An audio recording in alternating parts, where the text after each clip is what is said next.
Well, hello there, Matthew, and welcome again to Drinking Alone with Friends, the show in which I drink alone and wish you were here. As we cruise through Sasha Petrovsky's Regarding Cocktails, today we are featuring the Sutter's Mill. Now, Sutter's Mill is very similar and actually inspired by the drink we had last night, the Gold Rush, and we'll talk a little bit more about that later.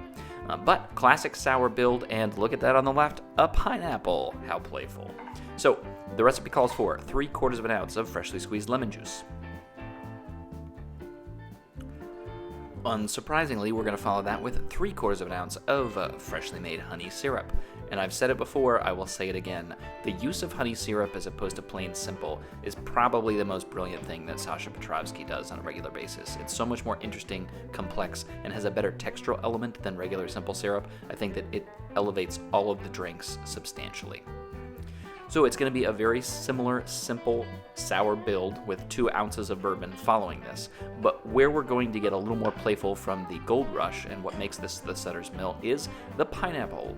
So I'm going to take 1 large wedge of this pineapple and muddle it with our previous ingredients, and I'm going to save 1 wedge for garnish. While we work through this pineapple, a little bit of fun trivia for you. John Sutter was a German immigrant who came into California in 1841 and actually found one of the first large deposits of gold, thus prompting the California Gold Rush. Now, the name Sutter is on many a thing in California, though interestingly, John Sutter himself died penniless after failing to adapt to the change in economy that the Gold Rush prompted. But as you may have guessed, the name Sutter's Mill comes, of course, because this is in fact a play on the Gold Rush, and thus we understand why this drink, derived from the previous, has a similar but playful derivative name. So, I'm going to muddle the pineapple. I don't know if you cared about any of that. I'm going to muddle the pineapple into the drink here, and then we're going to add 2 ounces of bourbon.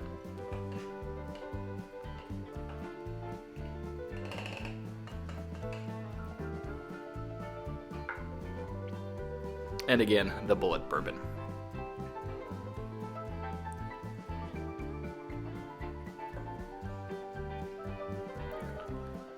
I also think I found some sort of old-timey 1800s California music background as appropriately as I possibly could, so there's that as well.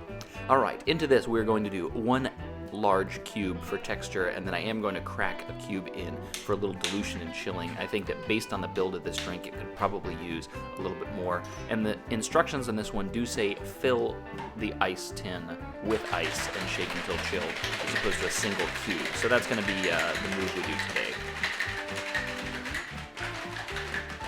And then you see that I've got a strainer up front. We're also going to double strain this into a whiskey glass with a single large cube. And this is actually some clear ice that I've cut from a block that I made in the freezer. So a little different than our normal cubes. And I'm going to double strain this, 1, because I don't want the pineapple, and 2, because to be honest with you, I don't like the ice chips that come out without a double strain. So I would argue that we should be double straining, or I prefer to double strain all of my drinks. And this one's a little tricky because the pineapple's kind of clogged up the first strainer there on mine, so bear with me while I slowly get this drink out of there.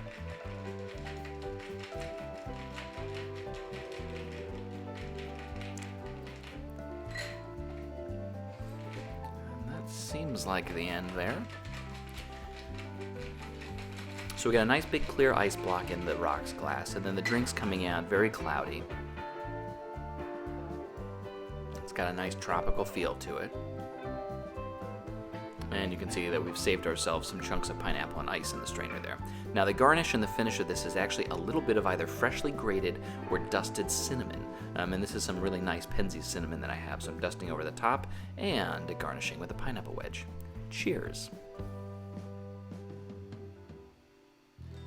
Oh, that's delightful. A delightful play on a classic. Well, until next time, good night.